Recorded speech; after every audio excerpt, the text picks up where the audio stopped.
Garrett, looks like Garrett changed his name. Used to be Garrett something else, but now it's Garrett PCL. Anyhow, somebody asked a question about, what happens if we don't win, but this is a little bit more of an easier, palatable question. Because I just can't wrap my head around these questions about what happens if we only win 7 or 8 games. I can't put myself there. It'd just be injuries. It would be injuries. I couldn't foresee a way they go 7-5 with this roster and the schedule and this schedule with this roster mostly intact. You know what I mean? If Brock Glenn's having to take snaps, you're in trouble. If your defensive ends are Byron Turner and name somebody else, you might be in trouble. Lamont Green Jr. Like if you've been ravaged by injuries, but as long as you're mostly healthy and you survive the injury luck, and you have good luck, like the 13 team did. In fact, they had great injury luck. I can't foresee how they would win only 7 games. They're just too good. That said, Garrett's question was, say we have a great year, win 11 or more games, and finish strong. What would be the expectations for the 24 season? Just contend for the ACC or keep the foot on the gas for a national title? I mean, you don't want to take a step back, but I think most of us would be realistic that you're losing Verse, Wilson, Keon Coleman, probably your quarterback. You're losing so much talent that I would think you're just hoping to contend for the ACC. And I say just, like you might not. That might be an 8-4 season as you regroup and resettle and make another run. It's just there's not a lot of Georgias and Alabamas and Ohio States, man. It's hard to stay consistently top 5 anymore. And I don't know that the recruiting classes that he's brought in so far are good enough that you can expect to reload right away. But the portal's the portal. And it will be out there, and you can restock and have a real shot. It come down to the quarterback, though. And, however, there's 12 seats at the table next year in 24, Corey. So, yeah, if you contend for the ACC and you win it, even if you're gross and 10-3, you're probably still getting an invitation to the 12-team tournament. I don't know if an ACC team's going 10-3 and getting an invitation, but I want to let's 12 see. 12 teams. What are they going to take? You're going to take 8 SEC teams and like 4 Big 10 teams and a Big 12 team. I think they'll take 5 or 6 SEC teams. I think they'll take a 10-3 SEC team over an ACC team. I just think, and plus that's not the 2024 year. You don't play Alabama or Georgia, so you wouldn't have that feather in your cap if beating one of those schools. So it would just be hard. Already counting feathers in the cap from the pelts that we'll have. The dogs don't want any part of this. What Norvell's got going on, my man. Dogs don't want any part of it. That Dylan Raiola kid, he doesn't want to see Patrick Payton. He don't want to see 56 coming at him. So yeah, I think all of us expect a slight step back. You just don't want to stumble and fall down. Just keep like you've sprinted this. You're in a sprint right now. You cross the finish line. You're going to jog a little bit. You just don't want to stop and fall down. You don't want to be the people at the end of a marathon that just crumble as their bodies go limp. That's what you're not. That's what you're hoping 2024 isn't. Chris Clayton, Jimbo Fisher won it all in his 4th season. Can Mike Norvell do the same? He can. This team isn't as good as that team, and I like this team a lot. But as much as I like Jordan Travis, he ain't Jameis Winston. And this offensive line, although it has a lot more depth, probably isn't as talented as that offensive. Not probably, it's not as talented as that offensive line. Johnny Wilson is not Kelvin Benjamin, but he's darn close. He's a reasonable facsimile.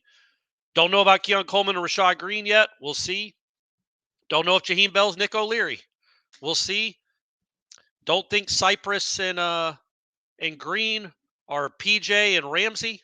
No. Don't think your safeties are Terrence Brooks and Lamarcus Joyner. I don't think your linebackers are Telvin Smith, and you don't have a Timmy Jernigan. But you have reasonable facsimiles literally everywhere. Like Fabian Lovett's a really good college defensive tackle and could be a dominant one this year. So could Fisk. So could Jackson if he ever gets his waiver. Jared Verse. Now, Jared Verse is better than, in my opinion, better than either one of the defensive ends that played for Florida State that year. Patrick Payton might be as good. I'm there. He's different than Mario Edwards, obviously. You don't have Eddie Gold. I mean, good grief, it's just a loaded team. But yes, he can do it. It's going to be tougher though. It will be tougher because Jimbo didn't have to go win that Auburn game and then go have to beat Alabama 9 days later. He just had to beat Auburn, and he had to beat Duke in the championship game of the ACC as opposed to Clemson again. So it's just going to be a tougher job. By the way, Octavio writes, knowing the trajectory of this team, why is the defensive recruiting not looking as good as we had hoped? We'll see. Let them close, man. Let's see what happens here. I do think that they're going to get some good answers this week. I think there's going to be some things that buoy everybody's spirits regarding players.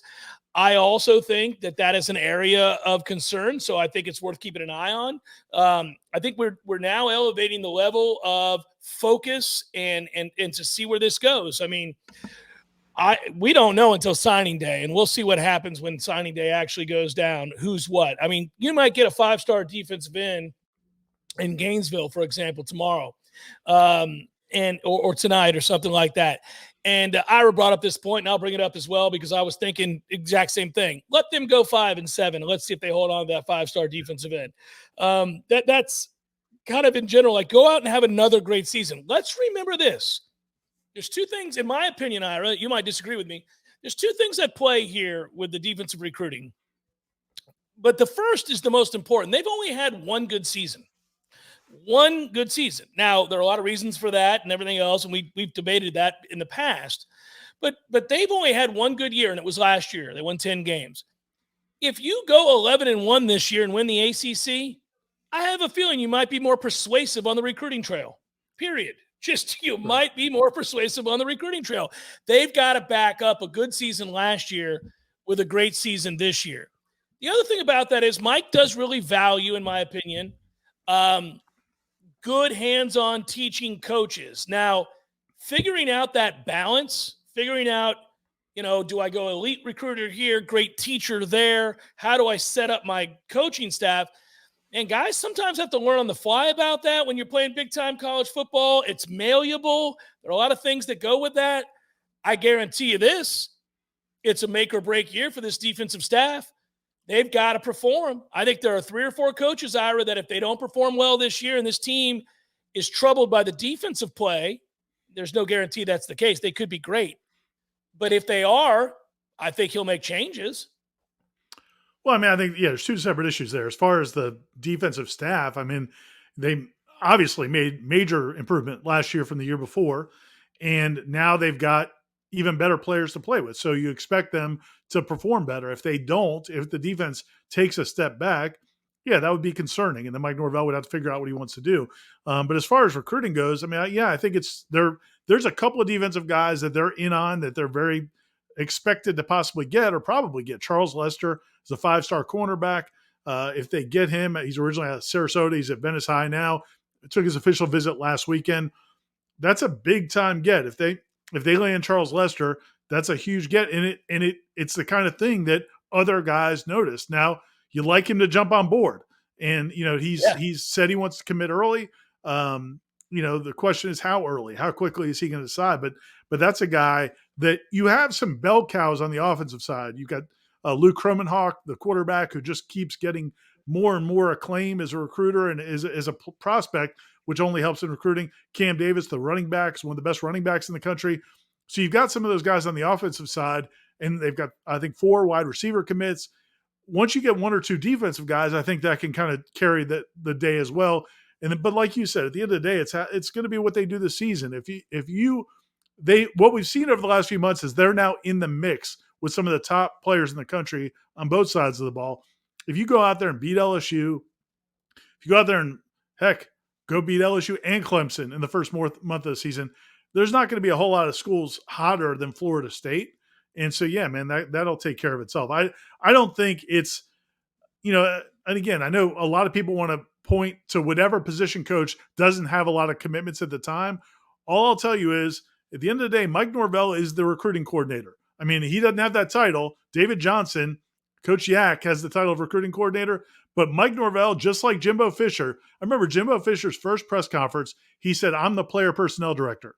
And Mike Norvell is the same way. They don't offer anybody without Mike Norvell's approval, and he is the main recruiter for almost all these guys. So it'll take care of itself as long as they win games. Gentlemen, thank you for helping us get through summer as football gets closer. If you could build a 14-team conference, what teams would you pick to join with FSU?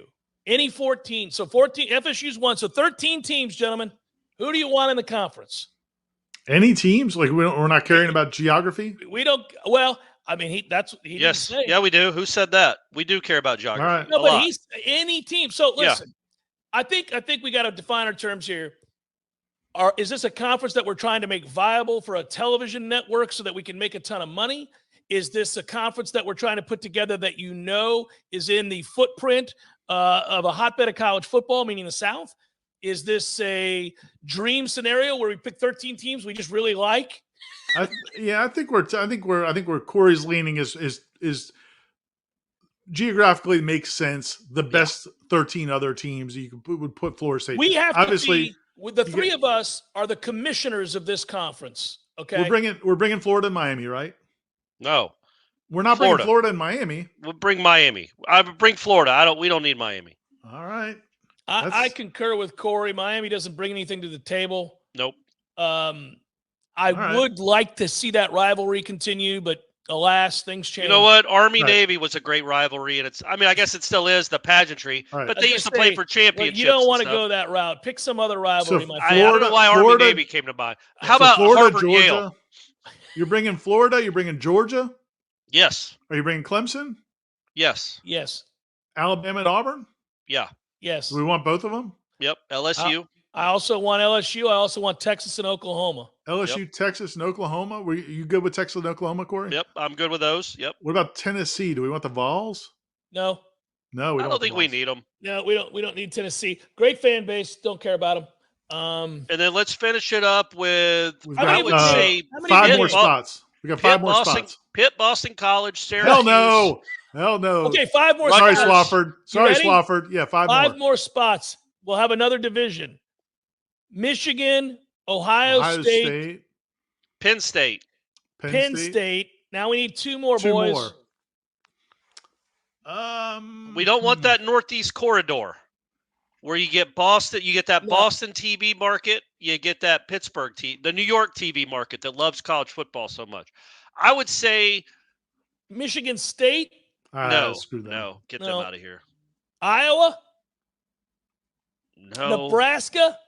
Notre Dame. Ooh. Notre Dame. How about Notre Dame and Nebraska? Nebraska's earned it.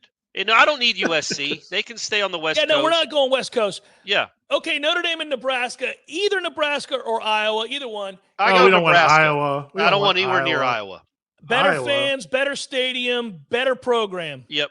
Who would? Who? Iowa Nebraska? has been for 15 years. Yeah, but over the last 15 years, Iowa is a much better program than Nebraska. But nobody cares about it, really. I mean, they're just they're biding time until wrestling starts. We don't need that in our conference. Nobody cares about Nebraska. Everybody cares about Nebraska. No. They don't.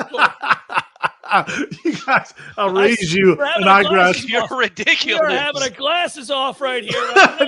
This is like a woo-off. This is a Ric Flair woo-off. I think Notre Dame and one other team, we're going to debate this. But that's an incredible conference. We don't need anything else. We're rivaling the NFL with that conference. Yeah, we left the West Coast completely out of it. If we didn't, I would have taken USC, Oregon, Washington, and maybe Utah. But they're not. We don't need them. If they want to switch to our time zone, we'll consider it. Smart. Yep. Yeah, that's about what us. I look at. Fair enough.